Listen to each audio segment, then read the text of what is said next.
জাতিসংঘ অধিবেশনে যোগ দিতে নিউ ইয়র্কে ডক্টর মোহাম্মদ ইউনূস, জো বাইডেনের সঙ্গে বৈঠক আজ। প্রধান উপদেষ্টাকে স্বাগত জানাতে প্রবাসীদের নানা আয়োজন।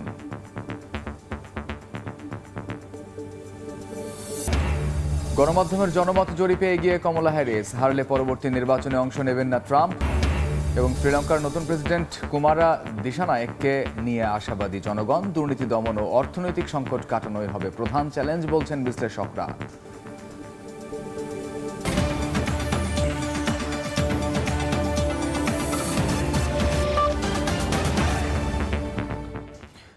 আন্তর্জাতিক সময়ের সঙ্গে আছি আমি কামরুজ্জামান মামুন। জাতিসংঘ সাধারণ পরিষদের ৭৯তম অধিবেশনে যোগ দিতে নিউ ইয়র্কে পৌঁছেছেন অন্তর্বর্তী সরকারের প্রধান উপদেষ্টা ডক্টর মোহাম্মদ ইউনূস। আগামী ২৭ সেপ্টেম্বর সাধারণ পরিষদের অধিবেশনে ভাষণ দেবেন তিনি।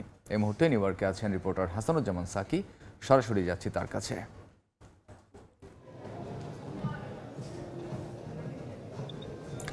অনেক ধন্যবাদ আপনাকে। অন্তর্বর্তী সরকারের প্রধান উপদেষ্টা ডক্টর মোহাম্মদ ইউনূস নিউ ইয়র্কে এসে পৌঁছেছেন। যে অফিসিয়াল যে ফ্লাইট স্কেডিউল তাতে আমরা দেখছি যে QR705 কাতার এয়ারলাইন্সের একটি বাণিজ্যিক ফ্লাইটে তিনি 10টা 16 মিনিটে নিউ ইয়র্কের JFK আন্তর্জাতিক বিমানবন্দরে এসে পৌঁছান। এরপরে আমরা যতটুকু জেনেছি যে তাকে বরণ করে নেওয়ার জন্য বাংলাদেশ দূতাবাস, জাতিসংঘের স্থায়ী মিশন এবং কনসুলেট জেনারেল অফিস তারা সেখানে তাদের ঊর্ধ্বতন কর্মকর্তারা এখানে ছিলেন এবং স্থায়ী প্রতিনিধি এবং রাষ্ট্রদূত MA মুহিত অর্থাৎ জাতিসংঘের যিনি বাংলাদেশের রাষ্ট্রদূত হিসেবে কাজ করছেন তিনি প্রধান উপদেষ্টাকে অভ্যর্থনা জানান। এবং এই যখন আনুষ্ঠানিক অফিসিয়াল অভ্যর্থনা চলছিল তখন কিন্তু এয়ারপোর্টের বাইরে ডক্টর মোহাম্মদ ইউনূসকে স্বাগত জানানোর জন্য অনেকেই উপস্থিত ছিলেন। এয়ারপোর্টের বাইরে যুক্তরাষ্ট্র বিএনপির নেতাকর্মীরা তারা এয়ারপোর্টে জড়ো হয়েছিলেন এবং শত শত নেতাকর্মী ডক্টর মোহাম্মদ ইউনূসকে স্বাগত জানিয়ে প্রীতি সমাবেশ করেছেন। এখন পর্যন্ত আমরা যতটুকু জেনেছি যে প্রধান উপদেষ্টার গাড়ি বহর এখন তার যে আবাসস্থল অর্থাৎ এই যে গ্র্যান্ড হায়াত হোটেল যেখানে তিনি 5 দিন থাকবেন সেইখানে তিনি আসবেন। যে কোনো মুহূর্তে তিনি এই তার আবাসস্থল গ্র্যান্ড হায়াত হোটেলে এসে পৌঁছাবেন এবং তাকে বরণ করে নেয়ার জন্য দূতাবাস, স্থায়ী প্রতিনিধি এবং কনসুলেট জেনারেল অফিসের অন্যান্য ঊর্ধ্বতন কর্মকর্তারা এখানে উপস্থিত আছেন। তারাও সেখানে প্রধান উপদেষ্টাকে বরণ করে নেবেন। এখন তো আর অনেক রাত, একেবারেই মধ্যরাত। এই রাতটি পেরোলেই মঙ্গলবার সকাল, একেবারে সকালেই একেবারে 7:30 8টার দিকেই প্রধান উপদেষ্টার প্রথম কর্মদিবস হিসেবে তার কর্মসূচি শুরু হবে এবং সেখানে তিনি জাতিসংঘ সদর দপ্তরের অভ্যন্তরে যাবেন এবং মহাসচিব অ্যান্টোনিও গুতারেসের সাথে তিনি প্রাতরাশ একটি সভায় যোগ দেবেন। এরপরে 9টায় জাতিসংঘের যে ৭৯তম অধিবেশন, সেই ৭৯তম অধিবেশনের যে মূল বিতর্ক পর্ব যেখানে বিভিন্ন দেশের রাষ্ট্র এবং সরকার প্রধানরা এখানে নানান ইস্যুতে তারা বিতর্ক করেন, সেই মূল পর্বের উদ্বোধনী হবে। সেই উদ্বোধনী পর্বে তিনি উদ্বোধনী অনুষ্ঠানে যোগ দেবেন এবং তারপরে এই অনুষ্ঠানের ফাঁকে বাইডেনের সঙ্গে ডক্টর ইউনূসের সেই ঐতিহাসিক একান্ত বৈঠকটি হবে। এখন আমরা এই মুহূর্তে সবাই অপেক্ষা করছি তার আবাসস্থল গ্র্যান্ড হায়াত হোটেলে কখন এসে পৌঁছাবেন ডক্টর মোহাম্মদ ইউনূস, সেই অপেক্ষায় আমরা আছি। এই ছিল সর্বশেষ। হাসানুজ্জামান সাকি, সময় সংবাদ, ম্যানহাটন, নিউ ইয়র্ক। আমরা তখন সরাসরি ছিলাম নিউ ইয়র্কে। এবারের জাতিসংঘ অধিবেশনকে বেশ তাৎপর্যপূর্ণ হিসেবে বিবেচনা করা হচ্ছে বাংলাদেশের জন্য। 3 দশক পর মার্কিন কোন প্রেসিডেন্টের সঙ্গে বাংলাদেশের সরকার প্রধানের বৈঠক হতে যাচ্ছে আজ। সব ছাপিয়ে সবার নজর জো বাইডেনের সঙ্গে ডক্টর ইউনূসের বৈঠকের দিকে। প্রধান উপদেষ্টার সফর সঙ্গী মানবাধিকার কর্মী ও আলোকচিত্রী শহীদুল আলম বলেন, রাষ্ট্র কাঠামোর বিভিন্ন সংস্কার, রোহিঙ্গা ইস্যু, অর্থনৈতিক সহযোগিতা সহ নানা বিষয়ে আলোচনা হতে পারে। আর বিশ্লেষকের মতে জিএসপি সুবিধা ফিরে পাওয়ার বিষয়টি বৈঠকে গুরুত্ব পাওয়া উচিত। জাতিসংঘের সদর দপ্তর থেকে আহমেদ সালেহিনের প্রতিবেদন। জাতিসংঘের ৭৯তম সাধারণ অধিবেশনে অংশ নেয়া ডক্টর মোহাম্মদ ইউনূসের দিকে দৃষ্টি রাখছে দেশের জনগণ। কারণ অন্তর্বর্তী সরকারের প্রধান হিসেবে ডক্টর ইউনূসের প্রথম বিদেশ ও জাতিসংঘ সফর এটি।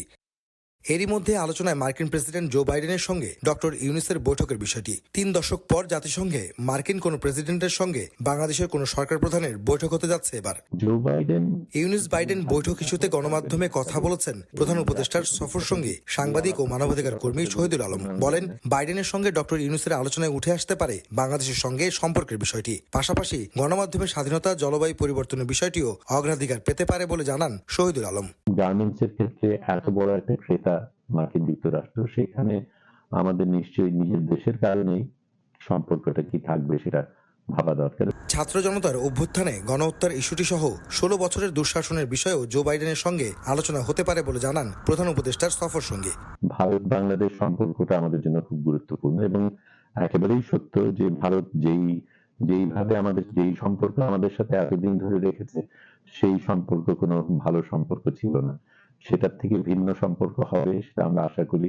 বিশ্লেষকরা বলছেন, যুক্তরাষ্ট্রের কাছে জিএসপি সুবিধা ফিরে পাওয়ার বিষয়টি আলোচনায় আসা উচিত। এতে করে পোশাক রপ্তানিতে অনেক দূর এগিয়ে যাবে বাংলাদেশ। গার্মেন্টের যে আমাদের যে বিষয়টা বন্ধ করা হয়েছিল স্বৈরাচারী হাসিনার সময় তার অপকর্মের কারণে, এটা যদি চালু হয় তাহলে আমরা লক্ষ লক্ষ এমপ্লয়মেন্ট পাবো দেশে। আমরা দেশ থেকে অনেক গার্মেন্ট দেশে পাঠাতে পারি। বাইডেন ইউনূস বৈঠকে দুদেশের সম্পর্ক উন্নয়ন ছাড়াও বাণিজ্যিক ও অর্থনৈতিক সম্পর্ক আরও দৃঢ় হবে বলেও মত দিচ্ছেন আন্তর্জাতিক বিশ্লেষকরা। অন্তর্বর্তীকালীন সরকারের প্রধান হওয়ার পর ডক্টর মোহাম্মদ ইউনূসের জাতিসংঘের এই সফরটি অতি গুরুত্বপূর্ণ এবং তার সঙ্গে আরও একটি গুরুত্বপূর্ণ বিষয় হচ্ছে মার্কিন প্রেসিডেন্ট জো বাইডেনের সঙ্গে তার বৈঠকটি, যেখানে দুদেশের সম্পর্ক এবং সরকার টু সরকারের যে সম্পর্ক উন্নয়নের বিষয়টি রয়েছে, তার পাশাপাশি আসবে বাংলাদেশের রপ্তানি বাজারের জিএসপি সুবিধার ফিরে পাওয়ার বিষয়টি। জাতিসংঘ সদর দপ্তর থেকে আহমেদ সালেহীন, সময় সংবাদ।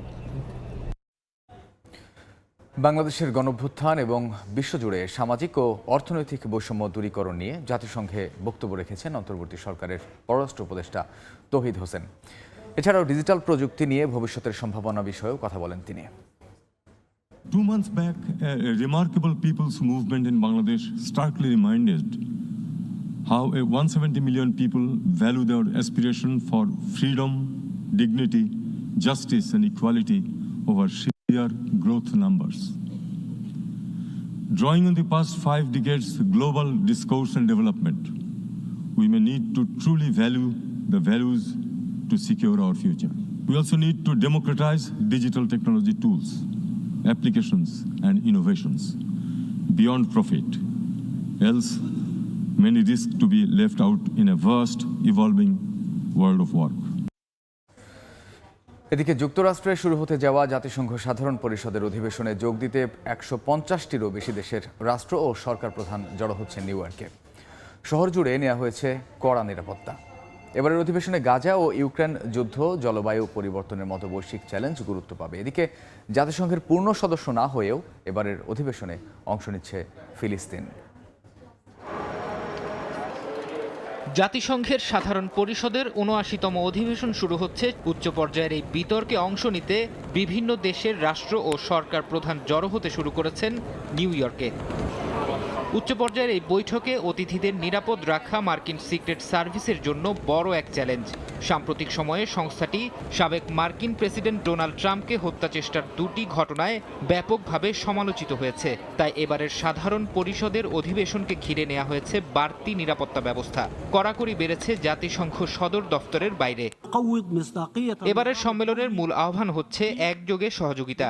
কেবল সাময়িকভাবে সমস্যা সমাধান করতেই নয়, বরং দ্বিতীয় বিশ্বযুদ্ধ পরবর্তী প্রতিষ্ঠানগুলোকে আধুনিকীকরণ করতেও গুরুত্ব দেওয়া হবে, যাতে ভবিষ্যতের বৈশ্বিক হুমকি মোকাবেলা করা যায়। বৈশ্বিক সংঘাত, জলবায়ু পরিবর্তন, সামাজিক বৈষম্য, ঋণ বৃদ্ধি এবং কৃত্রিম বুদ্ধিমত্তার মতো উদীয়মান প্রযুক্তির নিয়ন্ত্রণকে উদ্বেগজনক বিষয় হিসেবে তুলে ধরেছেন জাতিসংঘ মহাসচিব, যা এবারের অধিবেশনে বিশেষভাবে গুরুত্ব পাবে। ভবিষ্যৎ প্রজন্মকে যুদ্ধের ভয়াবহতা থেকে রক্ষা করতে 1945 সালে দ্বিতীয় বিশ্বযুদ্ধের প্রেক্ষাপটে গঠন করা হয়েছিল জাতিসংঘ। সংস্থাটির প্রধান নীতি নির্ধারণী অংশ সাধারণ পরিষদ। প্রতি বছর সেপ্টেম্বর মাসে নিউ ইয়র্কের জাতিসংঘ সদর দফতরে সদস্য সব দেশের নেতারা বৈঠকে বসেন, আলোচনা করেন বৈশ্বিক নানা ইস্যু নিয়ে। ফরহাদ চৌধুরী, সময় সংবাদ।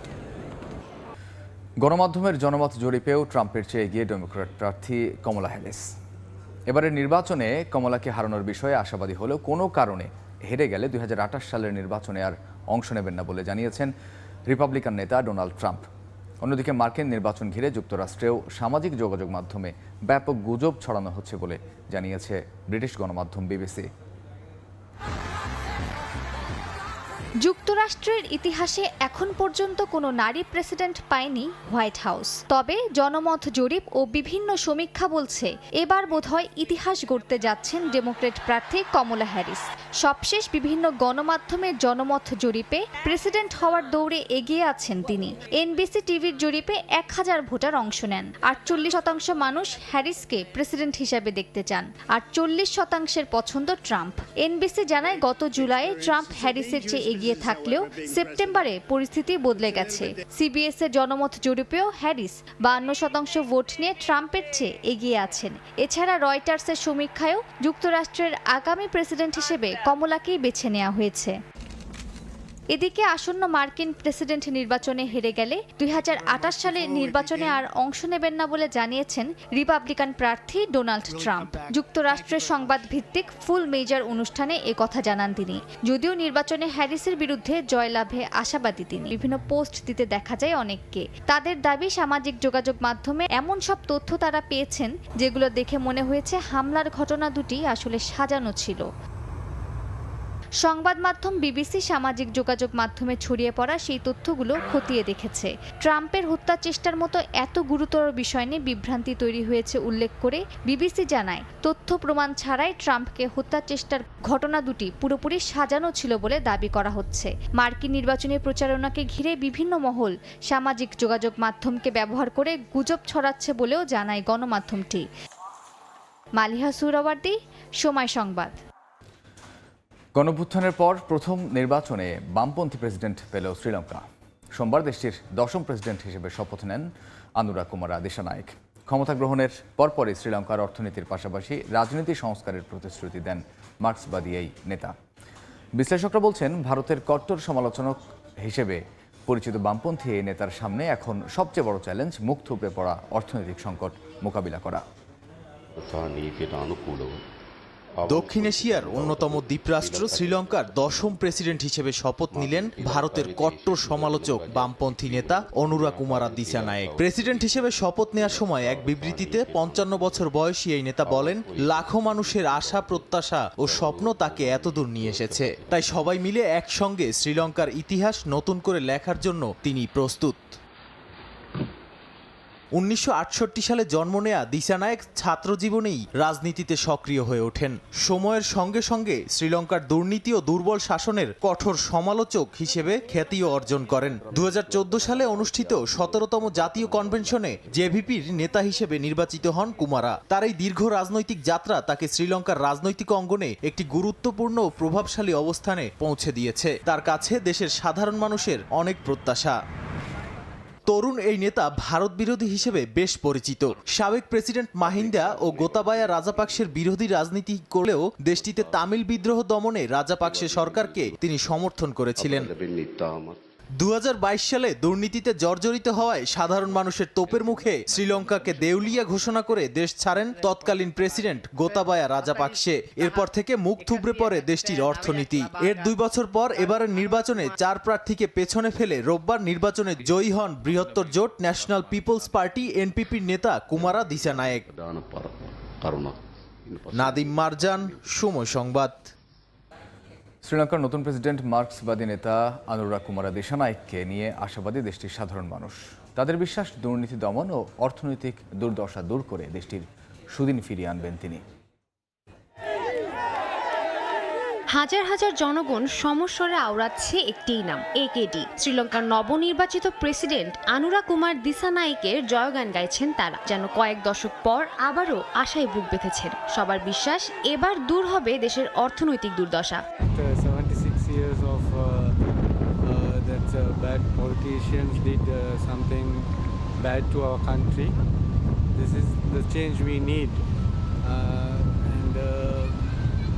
Actually, that's we hope the new president will do something better. We'll see a lot of old players will be taken off from the parliament and well educated and more youngsters coming into the parliament. It's a very good opportunity for Sri Lanka go for a proper change.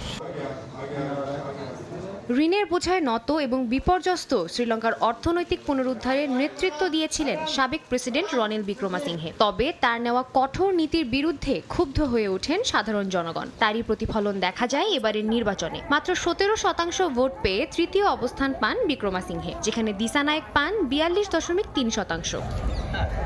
সরকারি কর্মকর্তারা বলছেন, নতুন প্রেসিডেন্টকে দেশ গঠনে সাহায্য করার জন্য তারা প্রস্তুত। তাদেরও একটাই আশা, ঋণগ্রস্ত দেশটির দুঃখ দুর্দশার দিন শেষ হোক। সাদিয়া তাসনিম, সময় সংবাদ। রুশ ইউক্রেন যুদ্ধের ইতি টানতে মার্কিন প্রেসিডেন্টের সামনে বিজয় পরিকল্পনা উপস্থাপন করতে যাচ্ছেন ইউক্রেনের প্রেসিডেন্ট জেলেনস্কি। এদিকে কিয়েভের পক্ষ থেকে আনুষ্ঠানিকভাবে পরিকল্পনা উন্মুক্ত করা হলে তা খতিয়ে দেখা হবে বলে জানিয়েছে মস্কো। অন্যদিকে ইউক্রেনীয় বাহিনীর কুর্স্কে অভিযানে অন্তত 56 বেসামরিক নাগরিক নিহতর তথ্য জানিয়েছে রাশিয়া, যদিও এই অভিযোগ অস্বীকার করেছে জেলেনস্কি প্রশাসন। কিয়েভের পরিকল্পনা জানাবেন জেলেনস্কি। В будівлі були майже 300 людей. এদিকে ইউক্রেনের পক্ষ থেকে আনুষ্ঠানিকভাবে পরিকল্পনা উন্মুক্ত করা হলে তা খতিয়ে দেখা হবে বলে জানিয়েছে ক্রেমলিন। জেলেনস্কির বিজয় পরিকল্পনার উদ্যোগ নিয়ে রুশ প্রেসিডেন্টের মুখপাত্র দিমিত্রি পেসকভ বলেন, গণমাধ্যমে আসা কোনো প্রতিবেদন নিয়ে তারা কোনো কথা বলবেন না, বরং সরকারি কোনো উৎস থেকে যদি তথ্য পাওয়া যায় তবেই তা খতিয়ে দেখবে মস্কো। ইউক্রেনীয় বাহিনীর তাণ্ডবে এলাকা ছেড়েছেন প্রায় 1.5 লাখ বেসামরিক নাগরিক। তবে মস্কোর এমন অভিযোগকে মিথ্যা প্রচারণা বলছেন ইউক্রেনের পররাষ্ট্র মন্ত্রণালয়ের মুখপাত্র। তিনি জানান, কিয়েভ সবসময় আন্তর্জাতিক মানবাধিকার আইন মেনে চলে, তাই তারা কখনো বেসামরিক নাগরিকদের লক্ষ্যবস্তু করে না। অন্তরা সেন, সময় সংবাদ। গণতন্ত্রকে সুদৃঢ় করতে ভারত ও যুক্তরাষ্ট্র একসঙ্গে কাজ করছে বলে জানিয়েছেন ভারতের প্রধানমন্ত্রী নরেন্দ্র মোদী।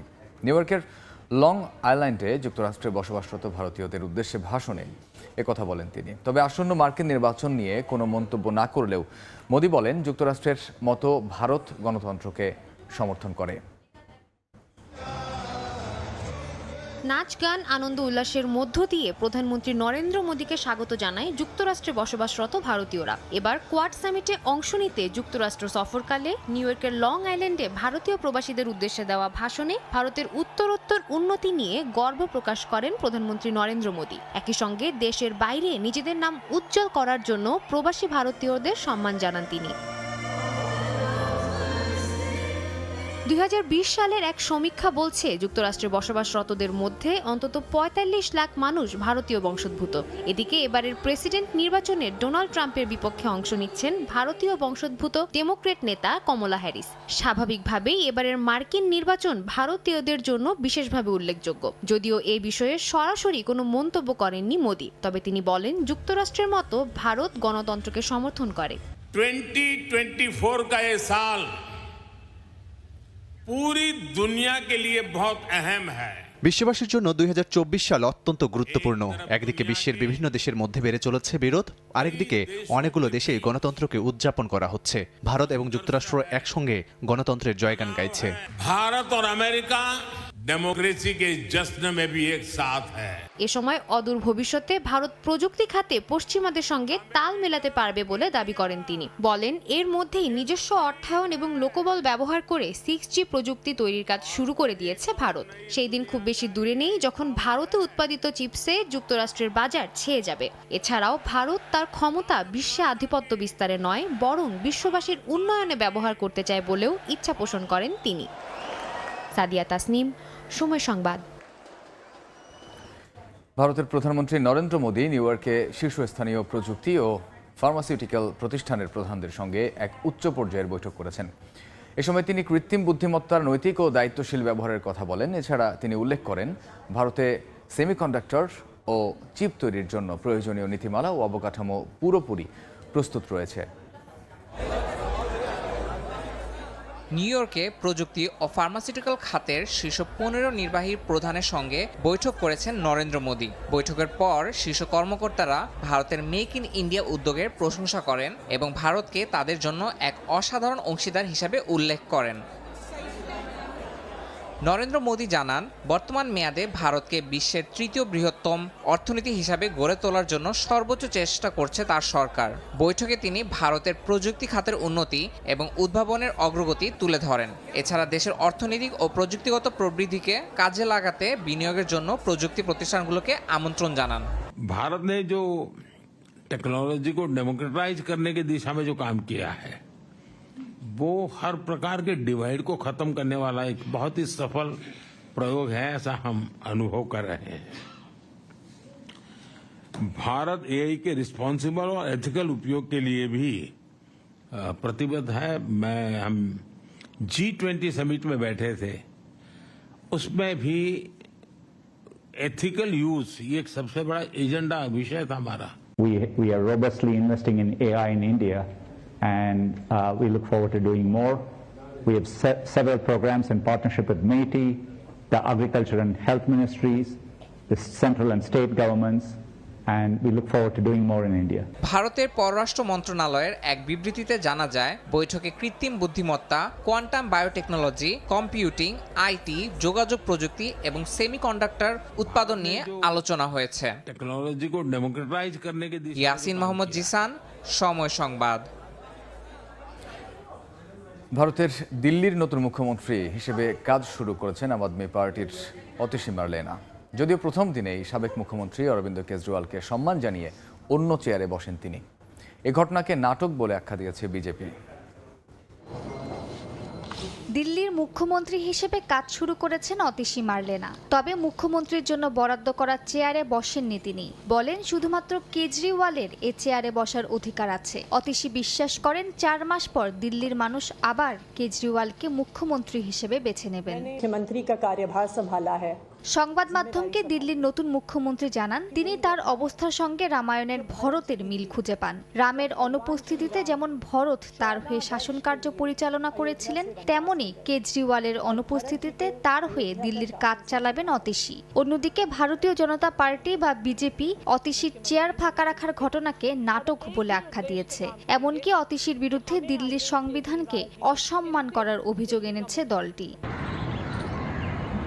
শীলা দীক্ষিত এবং সুষমা স্বরাজের পর দিল্লির তৃতীয় নারী মুখ্যমন্ত্রী হলেন অতিশী। মুখ্যমন্ত্রী হিসেবে আগামী 4 মাস দায়িত্ব পালন করবেন 43 বছর বয়সী এই রাজনীতিবিদ। এরপর দিল্লিতে বিধানসভা নির্বাচন অনুষ্ঠিত হবে। মালিহা সুরাওয়ার্দী, সময় সংবাদ। দেখছেন আন্তর্জাতিক সময়। বাংলাদেশি কর্মীদের অবৈধভাবে কুয়ালালামপুর বিমানবন্দর পার করা সিন্ডিকেটের মূল হোতা হিসেবে অভিযুক্ত আলতাফ খানকে রিমান্ডে নেওয়া হয়েছে। মালয়েশিয়ার দুর্নীতি দমন কমিশনের করা আবেদনে পুত্রজয়া ম্যাজিস্ট্রেট আদালত মঙ্গলবার পর্যন্ত তার রিমান্ড মঞ্জুর করেন। মালয়েশিয়া থেকে মোহাম্মদ আব্দুল কাদেরের রিপোর্ট। বাংলাদেশি নাগরিকদের বলা হতো স্কুল বয়, মিয়ানমার নাগরিকদের জান্তা, পাকিস্তানিদের কার্পেট আর ভারতীয়দের চয়াচস অথবা রুটি চানাই। এই ঘটনায় সিন্ডিকেটের সঙ্গে যুক্ত 2 স্থানীয় অভিবাসন কর্মকর্তার বাড়িতে অভিযান চালিয়ে প্রায় 8 লাখ রিঙ্গিত উদ্ধার করেছে মালয়েশিয়ার দুর্নীতি দমন কমিশন। এরপর থেকে কুয়ালালামপুর আন্তর্জাতিক বিমানবন্দরের টার্মিনাল 1 এবং টার্মিনাল 2-এ মোতায়েনরত ইমিগ্রেশন কর্মকর্তাদের দায়িত্ব পালনকালে মোবাইল ফোন ব্যবহার নিষিদ্ধ করা হয়েছে। মোহাম্মদ আব্দুল কাদের, সময় সংবাদ, কুয়ালালামপুর, মালয়েশিয়া।